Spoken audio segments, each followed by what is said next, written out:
You're listening to a Sculpted Life podcast brought to you by Pal Tiya International. Interviews with creatives around the globe.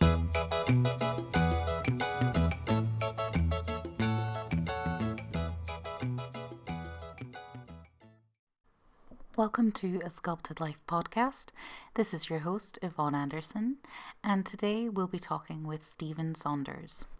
Stephen is an art director, physical sculptor, digital sculptor, Paleo Artist, film technician, and miniature effects artist based in Wellington, New Zealand. And he's been using Pal Tiya Premium right from the beginning, professionally at Weta and personally on some projects. More so over this Christmas, he worked on a number of projects with our co-founder and creative director, Kim Beaton, in her studio in Wellington. So we talk about that and many more things in this part one of a two-part episode. Enjoy. Yes, I always want to know when you, Stephen, were into creating. When did it start for you? It's an interesting question. I do get asked that often, so I think about the answer often. And I've got a clear idea in my head of when it started, but the thing with very old memories is that every time you recall them, you change them. So I suspect this might be a heavily augmented answer to what really happened. But I recall going to see E.T. with my mother and sitting in the back of her little Mini driving back and having this sort of revelation moment where I realized that I've completely bought into this thing, completely bought into this creature and this world. And I've bought into it because somebody had done their job so well that I bought into it. And I was about 6 years old when this happened. And somehow I made the connection from the start with that somebody's career, therefore it could be my career. So almost from day one, I was determined to work in film, determined to work in world building. And I've done it more or less for the most part. I've done it all of my career, which means that I haven't really done anything else. But having done that, I've done different kinds of approaches to world building. So through sculpture primarily, a lot of the time on feature films, little bits of visual effects through miniature model making and filming those miniatures, through prop making. So really delved into a lot of different crafts to achieve that. So take me back to, you're in the car, you're driving home. How old were you, did you say?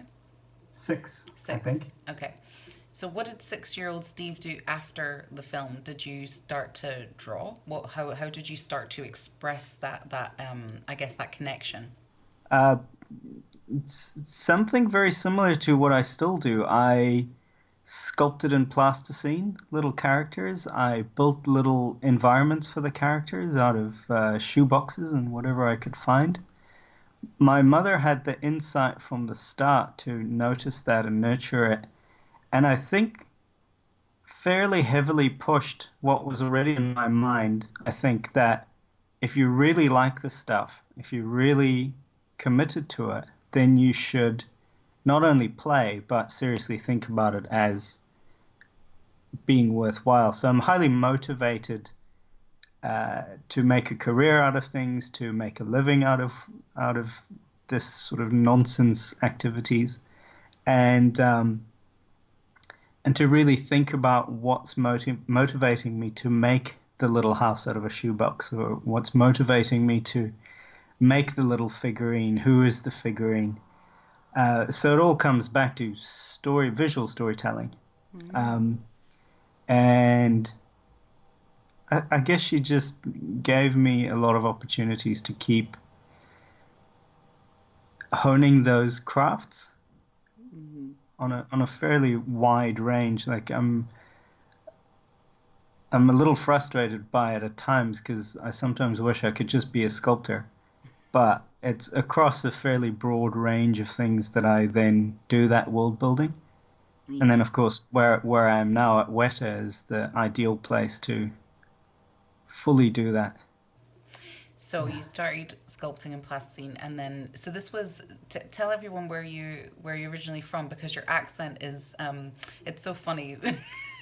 Accents are really interesting to me because I've traveled quite a lot, and I pick up accents really quickly. So tell us where you were born. I was born in Cape Town, South Africa. Grew up in South Africa. I did my first 10 years in the creative industries in Cape Town, and then I came over to New Zealand in 2010. I was offered work on The Hobbit, so I've been here ever since.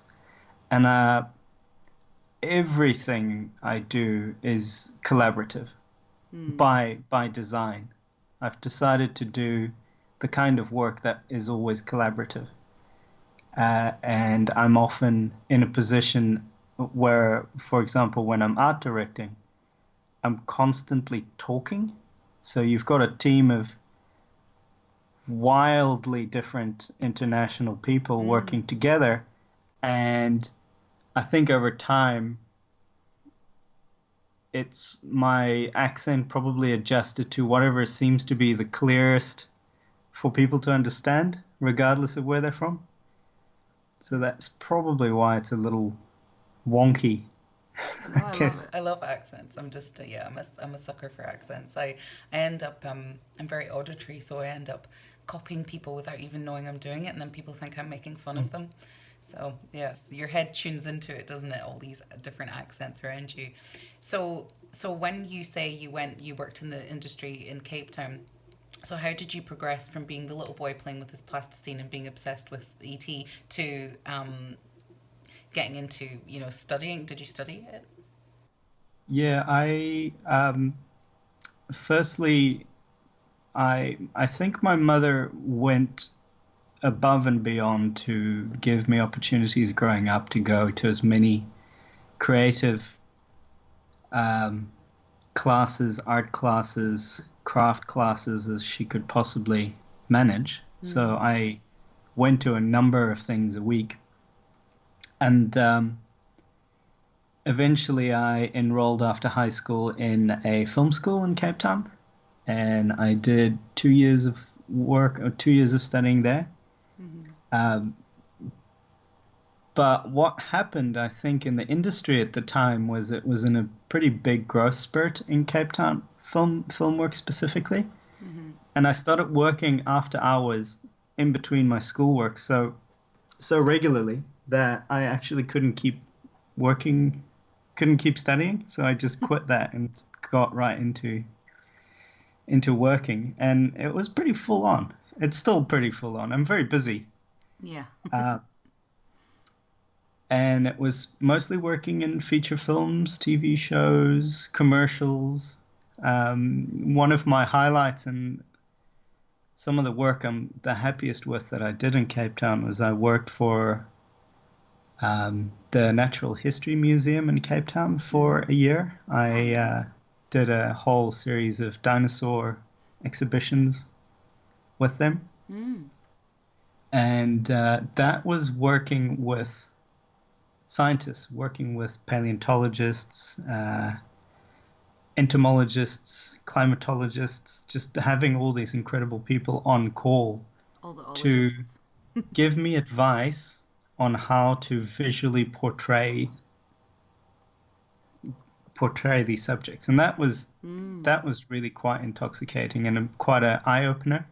Up to that point, you're trying to magic the intent of an art director or a director or production designer out of their head, but it's always a little open to interpretation. And working with scientists was just working with hard fact and then turning it back into something that's exciting or engaging, but also a little bit truthful. Yeah. That was really lovely. and that's really become part of what I still do. Even if I'm working on a pure fantasy show, I still really like going back to some real world elements in that. Grounding or tethering things down with a rule book. Yeah, that's interesting. Yeah, it's always nice to learn from people around you and how that in turn then influences the work that you produce in the world. So after Cape Town, obviously, did you come to New Zealand? And this is just me assuming. Did you come to New Zealand to actually work on The Hobbit? Was that why you made the move, or were you making the move anyway, and you just happened to go for it? I was making the move to work on The Hobbit. Okay. As with many people that work at Weta that haven't been there when Lord of the Rings is made, they saw Fellowship of the Ring, and I think we all had this, one generation had this epiphany of, wow, I want to make movies like that. So made a sort of personal determination that if they ever did make The Hobbit, I'll make sure I'm there. So I sent lots of portfolios in, and I eventually got in contact with Richard's assistant, and I think I wrote her a cheeky little email that said something like, oh, if Richard's got a Wednesday afternoon or something available, let him know, or let me know. I'd love to meet him. And she gave me a date and an afternoon, Wednesday afternoon, and I bought a plane ticket from Cape Town, and I made sure that I was there. And this is essentially an interview for work on The Hobbit. Yeah, so you took a real real chance. I took a real gamble, but I was pretty determined about it. And of course, when they realized I wasn't already in New Zealand, I think they picked up on how determined I was. So then a year later, I did move over to work on those films. So the first time you walk in, because I guess you were a fan of the movies that they had been making already. Excuse me. So when you first walk in and you have a meeting with Sir Richard Taylor, what's that like? I think there's an incredible creative community in Cape Town, but with the kind of stuff that I was doing and the intensity by which I was trying to do it, and also always trying to do it collaboratively with other people, it often felt like I could do with a bit more of a community, or I could do with a bit bigger a project, maybe is a better way of putting it. And I thought something like The Hobbit or a project at Weta would be exactly that. And that turned out to be the case. There's such a community of people at Weta, creatively led by Richard, that do stuff far, far beyond. It's more than a lifetime of experience to learn how to make swords the way they do, or concept art the way they do. So I could really tell that it was this incredible factory of imagination and factory of world building. They take world building to a whole new level that really is quite unique in the world. And that was the attraction. These projects come specifically to them, these big world building projects. I've worked on some fantastic films that at the end of the day only needed a little bit of world building, just a tiny bit of changing what's already out there. But films that completely restructure, like completely immerse you in a Middle Earth or a Blade Runner universe, those are very rare. But they're not rare at Weta. they're a daily occurrence at Weta. I guess I wanted to give that a go. But yeah, really interesting. How you watched those films, it became so inspired, and then suddenly you're there and you're working on something that I guess, from going from a shoebox when you were a kid to actually building miniatures for a different world is just, I still use shoeboxes. Yeah. I bet you do. There are similar things to shoeboxes in the miniatures we did for Blade Runner 2049. Right. Oh wow. I'd love I mean I know very little about how they make that work. I just know it looks fantastic when it's done, but I know very little about how do you start something like that, you know? It's insane. Well, we can talk a little bit about that Yeah. if you like. How do you take that idea, I guess, to completion? Yeah, it's really unpacking what is needed, Yeah. and film, specifically with film, you're working with very little time.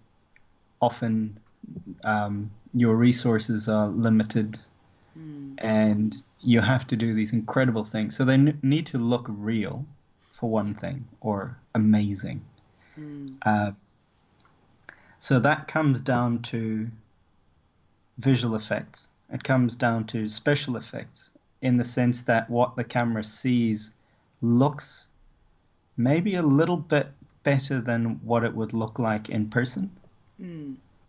Um, so people often tell me artists often focus very much on detail, Yes. and detail is more something that I would say you put in places where it matters. But often what I try and do with the teams I work with, if you're doing really incredibly ambitious stuff, like a virtually fully functioning, visually fully functioning miniature future city in a matter of months, you're going to have to break it down to its basic visual elements and then try and portray that with the least amount of work per small little balcony or small little window. So oftentimes it's a little bit of a shadow play. For me, that's my approach to it anyway. Weta has always been incredibly focused on detail. That's not a criticism. They're just incredibly good at every little piece of thing they do is incredibly detailed. And my approach is to take people that are so incredibly skilled and detail orientated and try and expand their capacity by volume, by limiting where they focus that. So in the kind of miniatures we've done, there's often a camera flying through. So you pick the spots that your eye is going to track to through the shot, and you put a lot of detail on that. But then there's a lot of stuff one layer or two layers back that's virtually has no detail. But you can often stick some household buckets and things onto those surfaces in a way that just catches the light, that tells you that there's more detail there that isn't there. Yeah, it's more suggestive than real. Yeah. Which I fully understand that might be a little frustrating to some. Certainly when I've been working with Kim on some sculptures, I tend to almost apply the same methodology to sculpture. Okay. So we get to a point where something looks really good and you take a picture and you look at it from all the different angles and it looks really good. And I'm pretty much done. You know, my work is done here. But then I'll go down a few hours later and Kim's gone back and worked into it more and she's gotten it all perfect and tidy and detailed, which is where the team strategy comes in, right? I think if I look back on all of the work I've done over the years and take pride in the work as my own, it would be a complete fallacy. I'm better at putting, hopefully, a group of people together that the sum of their parts is far, far more impressive than what I could have done on my own. Yeah. There's that thing about, you know, if you're a manager, you want people in the room that you're managing to be better than you because that's what they're there for. They're supposed to be the expert, not you. You're just like the conductor of an orchestra. You're just sort of stoking the fire. Yeah. I've always thought this, that, you know, delegating the skill of delegating accurately is something that's not taught in schools necessarily, maybe in business school, but it's such an important skill, and it's almost the most important thing that I do, is putting the right project with the right technician.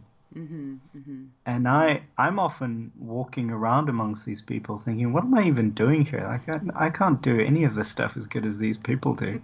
But I'm there as the catalyst. I'm there as the person that can jump in and do enough of it to know what I'm talking about. But really just surround yourself with the best people, which is why Weta was such a good move. I think when I moved here initially, I thought I would quietly blend into the workforce and never really need to be a creative lead on a project again. But that turned out to be very, very wrong.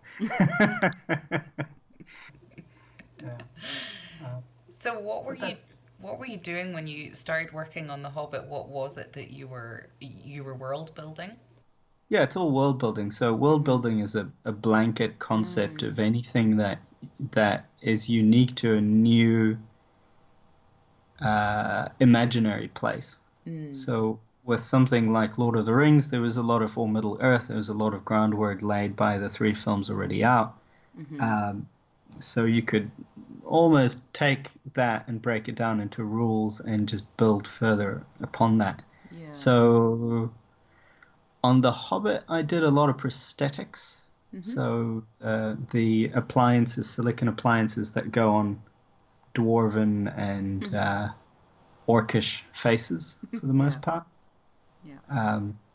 But it was such a big project that I delved into a little bit of design through maquettes and a little bit of prop making and a little bit of set dressing, just all the things. I'm a little scattershot. If there's a big project, I want to be part of everything, and I often have to realize where the limits are and then pull back a little bit. Yeah. But it's nice to be around that and actually have a little go at everything, because I often find that, no matter what your age, I mean, you're still young, but no matter what your age, something might just light a fire inside of you, like you watching E.T. when you were younger. Something could spark and you could think, oh, actually this is the direction I want to go, and this is even better than what I was doing before. which is exciting. It's part of it's part of your creative life, I guess, is trying new things and seeing what sparks that joy for you. I think what I aspire to do in my career is to find little triggers that expand on the viewer or the audience's creativity. So you're not necessarily giving them everything, spoon feeding everything. You're insinuating. That's what world building for me is. I think human beings have got such an incredible ability to imagine worlds into reality. If you think of the sheer amount of work that's been put into making Middle Earth feel like a real place, we all carry a little bit of Middle Earth in our heads, essentially, like an infestation. Now, I would argue that makes it pretty real. That so much work has been architecture and design and history and literature, languages, everything's been poured into this place that doesn't exist. That has to count for something. And we all do it. A lot of how religion is maintained is by a similar way. That's fascinating to me, that we can do this.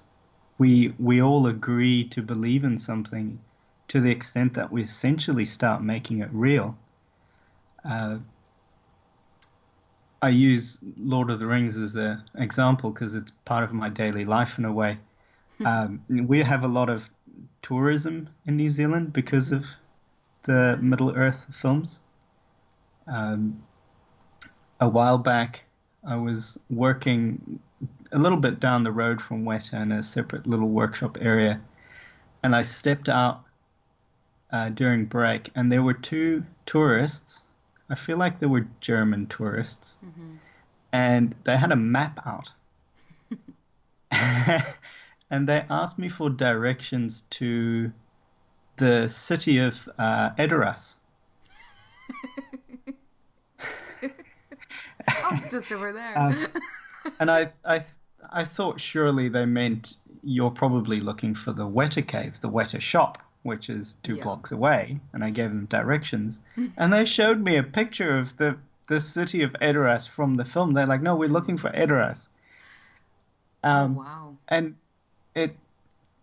it's a little bit mental, but it just goes to show that it's so powerful that there could be, maybe they're in the minority and they all end up here, but there's a minority of people that seem to really believe that they could come to New Zealand and they're going to see this stuff. Yeah. And we make it worse. We make the fallacy worse by you can go and see Hobbiton, and it's a fully realized place. You go to the museums that Weta's put up, and you can see all these artifacts from. It's fully a convincing thing, and that's remarkable. That's amazing to me. I love that stuff. I love that you could harness that as a power. Harness that world building and really convince people. You can convince kids very easily, but you can certainly do it with adults in a really big, powerful way. Can you imagine their disappointment when they realised they couldn't go there? They must have been absolutely gutted. I haven't really heard anyone complain. I feel like the New Zealand experience is close enough to a Middle Earth experience that people are generally pretty happy. There was a point when my husband and I were driving. So we got told, one of the most beautiful places in New Zealand is Queenstown. You have to get to Queenstown, And I remember driving around a corner and I was like, oh, this is the most beautiful view in the entire world. And then I drove around another corner. No, this is the most beautiful view. And then another corner. And it just kept taking our breaths away because it was just so beautiful. And it very much felt like we had stepped into some kind of Hobbit or Lord of the Rings, world. It was just so beautiful. It is an incredibly beautiful country, and the rich and really healthy creative community that they have here has just added to that.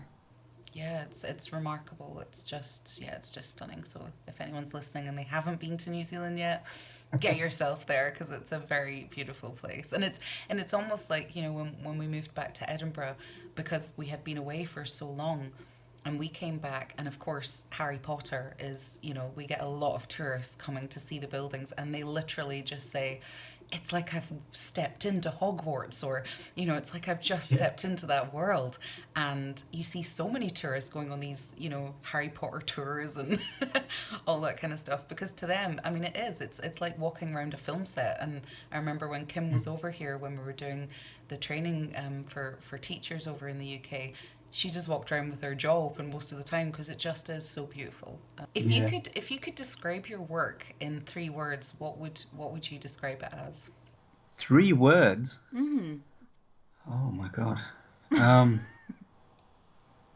You got me there. I could tell you what my intent or my ambition would be in 3 words, which is hopefully my work creates a inspiring alternate reality. Nice. That you can tap into and then expand in your own way and go away and do things. Or at least be inspired. Or you are making it for other people to enjoy. You're making it to enjoy yourself, of course. Yeah. And if you don't enjoy making it yourself, you're risking it not being an enjoyable final product.